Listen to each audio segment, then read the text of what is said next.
Hello everyone, welcome to the complete course on computer network presented by Vidya Boost. In the last lecture, we discussed definition and clear understanding. What are the different varieties of the network, some interesting facts, goals and application of the computer network, and some real life example. In this lecture, we will discuss what is data communication, effectiveness of the data communication, component of data communication, and types of network.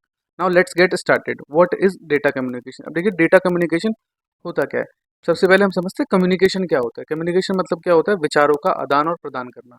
और अगर हम बात करें data communication की, तो data communication का मतलब हो गया डेटा का आदान प्रदान करना।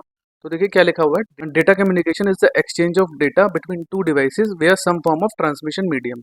अब ट्रांसमिशन मीडियम कैसे हो सकता है, this could be wired medium और वायरलेस मीडियम। देखिए ये लड़का कम्युनिकेट करना चाहता है लड़की से, शायद कुछ इसके पसंद की बात कह रही है। देखिए लड़की कैसे ब्लश कर रही है। इन दोनों के बीच का जो कम्युनिकेशन है, मतलब सेंडर और रिसीवर के बीच का जो भी कम्युनिकेशन है, वो इफेक्टिव कैसे होगा, ये डिपेंड करता है इन फोर फैक्टर्स के ऊपर। तो the effectiveness of the data communication depend upon the four fundamental characteristics. अब वो क्या कैरेक्टरिस्टिक क्या है, the first point is delivery. The system must deliver the data to the correct destination. ऐसा नहीं है कि हमें डेटा सोनू को भेजना तो हमने मोनू के पास भेज दिया।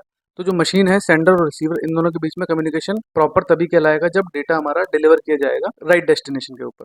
नेक्स्ट है आपका accuracy. The system must deliver the data accurately. Data should be delivered without errors. तो इस तरीके का डेटा सेंड होना चाहिए जिसमें कोई भी एरर ना हो। Error free data must be send. अब टाइमलाइन है। अब देखिए इंग्लिश में एक फैक्ट है, if something is not available at time then it is useless. क्या लिखा हुआ है, the system must deliver the data in a timely manner. Data delivered late are useless. It means deliver the data as they are produced and without significant delay. मतलब जब भी transmission हो ना, ऐसा ना हो कि डेटा सेंड कब किया गया है और रिक्वायरमेंट कब थी और रिसीव कब किया गया।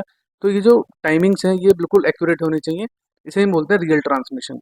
अब देखिए नेक्स्ट क्या है आपका, फोर्थ है जिटर। ये इंपॉर्टेंट है। जिटर में क्या होता है कि जब भी हमारा डेटा सेंड होता है ना, तो वो पैकेट्स की फॉर्म में सेंड होता है और फ्रेम्स की फॉर्म में सेंड होता है। अभी हम आगे चल के लेयर्स पढ़ेंगे, 7 लेयर्स, वैसा ही रेफरेंस मॉडल की, तो उसमें हम समझेंगे कि किस लेयर पे डेटा को क्या नाम दिया गया है।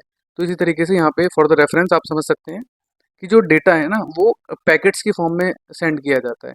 तो ऐसा नहीं होना चाहिए कि पहला पैकेट 30 सेकंड में आ रहा है, उसके बाद वाला पैकेट 40 सेकंड में आ रहा है, उसके बाद वाला 50। तो there should be fixed time interval to send the data, to send the packet. Now next is data communication depend upon the 5 component. Previously हमने देखा था कि इफेक्टिवनेस किस तरीके से अचीव की जा सकती है डेटा कम्युनिकेशन में। अब हम देख रहे हैं कि कौन कौन सी पार्टीज इन्वॉल्व हैं। तो देखिए सबसे पहला हो गया आपका मैसेज। मैसेज जो भी इंफॉर्मेशन या फिर डेटा शेयर किया जा रहा है, वो आपका ऑडियो भी हो सकता है, वीडियो भी हो सकता है, इट कुड बी टेक्स्ट। तो वो जो आपका ट्रैवल करेगा किसी भी ट्रांसमिशन मीडियम के थ्रू। नेक्स्ट हो गया आपका सेंडर, जो किसी भी मैसेज को सेंड कर रहा है। It is the device that sends the data और द मैसेज। आपका कंप्यूटर भी हो सकता है, टेलीफोन एक्सेट्रा। नेक्स्ट हो गया रिसीवर, जो भी सेंडर ने कुछ भेजा है मैसेज विया एनी ट्रांसमिशन मीडियम, तो उसको रिसीव कौन कर रहा है, दैट इज रिसीवर। तो आपका टेलीविजन हो सकता है, work station, anything. Transmission medium, path by which message travel from sender to the receiver. And protocols क्या हो गए, these are the set of rules that must be followed by both the parties like sender and receiver. This is the basic diagram of the component of the data communication. University exam में आपका 5-7 number में पूछा जाता है, तो लिख कर आइएगा। नाउ आपका नेक्स्ट टॉपिक है types of network. What are the different types of networks. तो फर्स्ट होता है आपका जो सबसे छोटा नेटवर्क होता है, जिसे हम बोलते हैं local area network, that is LAN. Next होता है आपका मेट्रोपॉलिटन एरिया नेटवर्क, जिसे शॉर्ट में बोला जाता है मैन। नेक्स्ट है आपका wide area network, that is called वैन। तो टाइप्स ऑफ नेटवर्क के बारे में इन डिटेल हम देखते हैं नेक्स्ट वीडियो में। Till then do like share and subscribe. मिलते हैं नेक्स्ट वीडियो में। भगवान आप सभी को खुश रखे। जय हिंद, जय भारत।